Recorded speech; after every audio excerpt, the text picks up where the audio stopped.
नमस्कार साथियों, आपका स्वागत है हमारे यूट्यूब चैनल में। और आज आपका इस वीडियो के अंतर्गत लेक्चर नंबर 6 को कवर करेंगे हम।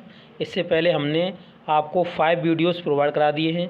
अगर आपने नहीं देखे तो आप हमारे चैनल का नाम सर्च कर सकते हैं यूट्यूब में जाकर के, बेसिक टू टॉप स्टडी, और वहाँ से आपको प्लेलिस्ट एक देखने के लिए मिल जाएगी डीएलएड प्रथम सेमेस्टर मैथ के नाम से। वहाँ से जाकर के आप सभी वीडियोस को देख सकते हैं, क्योंकि मैंने इससे पहले ऑब्जेक्टिव टाइप क्वेश्चनों की 7 वीडियोस प्रोवाइड आपको कराई हैं और उनमें हमने डिटेल में डिस्कस कराए हैं सभी क्वेश्चंस को। आप अगर डिटेल में सभी क्वेश्चंस को डिस्कस करते हैं तो आप पेपर में जाकर अच्छे से अच्छे नंबर ला सकते हैं। आपको पता है आपका जो पेपर है वो 9 मई, 10 मई और 11 मई को होने वाले हैं।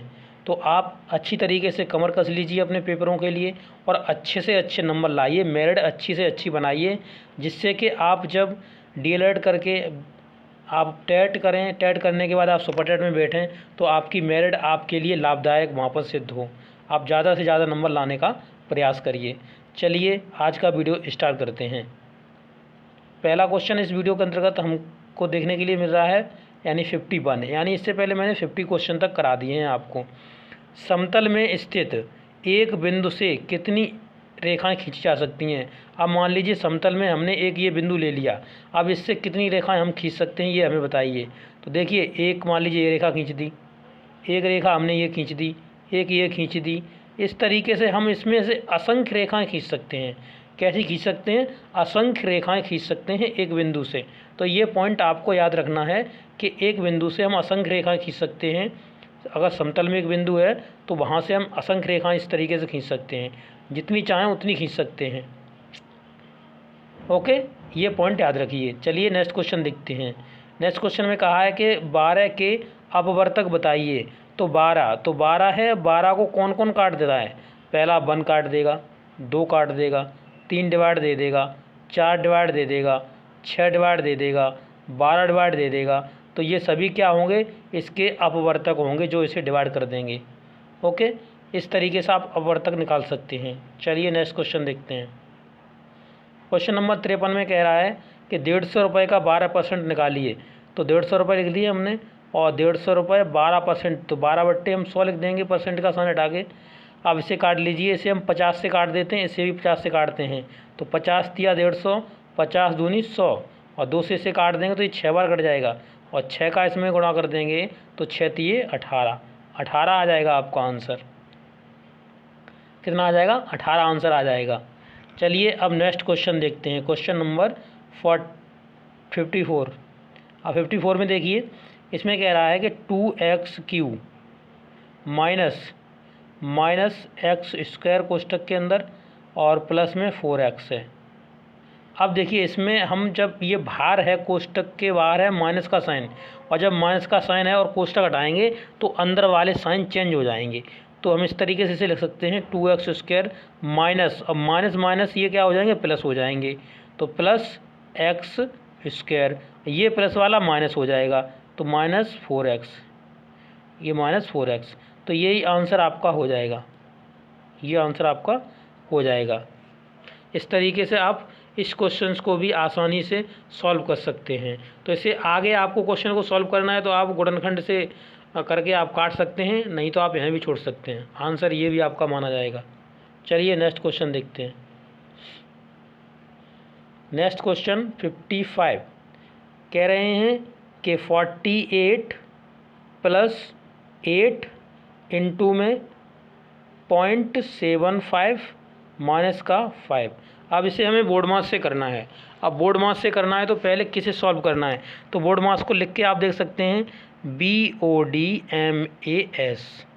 बोर्ड मास के अंतर्गत हमें सबसे पहले ब्रैकेट सॉल्व करना होता है। ब्रैकेट इसमें है नहीं तो हमें कोई टेंशन नहीं लेनी है, ऑफ भी नहीं है। अब इसमें आए डिवाइड है तो डिवाइड भी नहीं है, इसमें मल्टीपल है तो पहले हम मल्टीपल सॉल्व करेंगे। तो इस 8 को हम इस 7.75 में मल्टीपल कर देंगे। तो गुणा करिए इसमें, तो 8 पंजे 40 होता है, 40 का 0, और 8 सत्ते 56, 56 और 4 कितना हो गया? 60। तो ये हुआ 600। पर 2 स्थानों बाद हमें पॉइंट लगाना है तो पॉइंट लगा दिया, 6 बनाइए।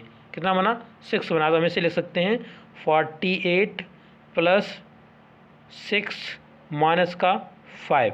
अब हमें क्या करना है, पहले हमें प्लस वाला ऐड कर देना है। तो प्लस कौन कौन से हैं प्लस, ये 6 और 48। जब 6 और 48 को ऐड करेंगे तो कितना हो जाएगा 54, और 54 में से माइनस का 5 जब आएंगे तो 49 बच जाएगा आपका, कितना 49। तो 49 ही आपका आंसर होगा। इस तरीके से आप इस क्वेश्चन को भी सॉल्व कर सकते हैं। चलिए नेक्स्ट क्वेश्चन देखते हैं। नेक्स्ट क्वेश्चन में कहा है कि वृत्त के किन्हीं दो बिंदुओं को मिलाने वाले रेखाखंड को क्या कहते हैं। तो वृत्त के दो बिंदुओं को जो मिलाता है उस रेखाखंड को क्या कहते हैं। बहुत बार डिस्कस करा रखे हैं पहले से भी, फिर से आपको बता देते हैं।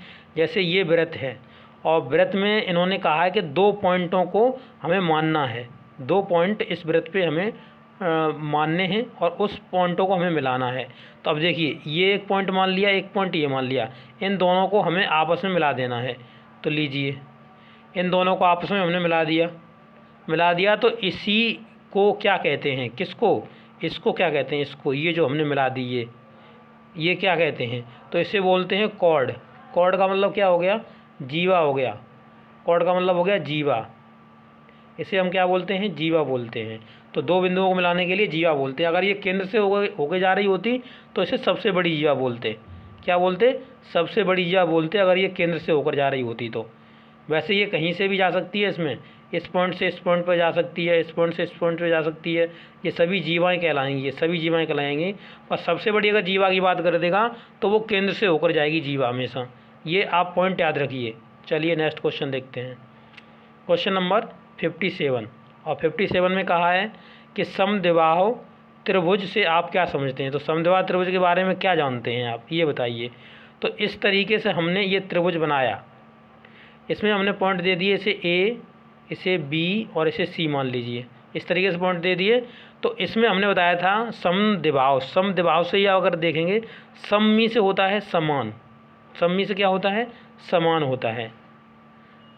सम से हम क्या समझते हैं, सम्मी से समान, समान। और द्वि का मतलब हो गया दो, ये दो। और बाहुमी से भुजाएं, जिसकी दो भुजाएं समान होती हैं। अब इसमें हमें दो भुजाएं समान माननी है। जैसे इसमें हमने एक पॉइंट लेना है और उसमें हमें दो भुजाएं समान माननी है, ठीक है। तो देखिए इसमें जैसे मान लीजिए हमने ये त्रिभुज बना दिया इस तरीके से।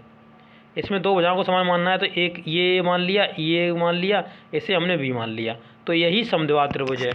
वह समद्विबाहु त्रिभुज वह त्रिभुज होता है जिसकी दो भुजाएं समान होती हैं। ये आपको लिखना है। ये आप समद्विबाहु त्रिभुज के बारे में जानते हैं। चलिए नेक्स्ट क्वेश्चन देखते हैं। Question number 58। और 58 में कहा है कि 3/5 प्लस कोष्टक में -2/5। तब इस कोष्टक को हटा देंगे तो ये माइनस प्लस माइनस हो जाएगा। तो 3/5 माइनस 2/5। अब हमने बताया था जब हर समान होते हैं तो ऊपर वाली संख्याएं जुड़ती होती हैं तो जुड़ जाती हैं, घटती होती हैं तो घट जाती हैं। तो हम इसे लिख सकते हैं 3 - 2/5। तो बराबर में कितना आएगा, 1/5। ये आपका आंसर हो जाएगा 1/5। चलिए अब नेक्स्ट क्वेश्चन देखते हैं। Question number 59, second last question. इसमें कहा है -6/25 डिवाइडेड बाई 2/5 प्लस 4/5। तो बोर्ड मास से देखेंगे तो हम सबसे पहले डिवाइड वाला क्वेश्चन सॉल्व करेंगे। तो डिवाइड वाले पोर्शन को सॉल्व करते हैं। अब यहाँ पे डिवाइड के साइन चेंज कर देंगे, गुणा कर देंगे और इसे उल्टा देंगे। तो 5 ऊपर पहुँच जाएगा, 2 नीचे आ जाएगा। तो देखिए 5 से इसे काटेंगे तो 5 × 25 और 2 से इसे काटेंगे तो ये 3 बार कट जाएगा। और ये सेम टू सेम वैसा ही चलता रहेगा 4/5। तो बराबर में ये हो गया 3 ऊपर रह गया और नीचे 5 रह गया। 3/5 पर है किसका, माइनस का, ये माइनस के हैं, और प्लस का है 4/5। अब इसमें देखिए फिर से हमें मिल गया हर समान, इसका भी हर समान, इसका भी हर समान है। तो ये जुड़ रही होंगी तो जुड़ जाएंगी, हमने बताया था। तो ऊपर देखिए घट रही हैं, माइनस का 3 है, प्लस का 4 है, बट्टे में हमें 5 लिखना है। तो अब इसमें से ऊपर से कितना बच जाएगा, यहाँ पे मैं लिख देता हूँ। तो यहाँ पर प्लस का बचेगा 1/5। तो इसका भी 1/5 ही आंसर आ जाएगा। ओके, चलिए और लास्ट क्वेश्चन देखते हैं। कहीं भी क्वेश्चन में कोई दिक्कत होती है, समझ में नहीं आता तो आप पूछ सकते हैं हमें। देखिए क्वेश्चन में क्या कहा हुआ है। कहा है 2 संख्याओं का महत्तम समावर्तक 15 है, यानी HCF दिया आपको, कितना दिया है, 15 दिया है। और कह रहा है गुणनफल उनका 900 है, तो गुणनफल यानी फर्स्ट नंबर और सेकंड नंबर का गुणनफल कितना है, 900 है। अब पूछ रहा है कि LCM बताओ, LCM आपको बताना है। तो हमने एक आपको सूत्र बताया था, first number into second number बराबर HCF इंटू में LCM। ये आप फार्मूला लगाइए, आंसर ले जाइए अपना। तो ये 900 हो गया, दोनों का 900 गुणा दिया हुआ है, मल्टीपल दिया है, HCF 15 दिया है, LCM आपसे पूछा हुआ है।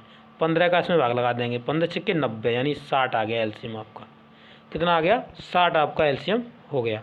इस तरीके से इस क्वेश्चन को भी सॉल्व कर सकते हैं। तो इस वीडियो के अंतर्गत हमने आपको 60 तक क्वेश्चन आपको डिस्कस हो चुके हैं। तो आपने ये वीडियो अच्छा लगा है तो अपने दोस्तों के साथ शेयर करना है, वीडियो को लाइक करना है और चैनल को सब्सक्राइब करना है। चलिए अब नेक्स्ट वीडियो में आपसे मिलेंगे, तब तक के लिए आपसे लेंगे विदा। Thank you.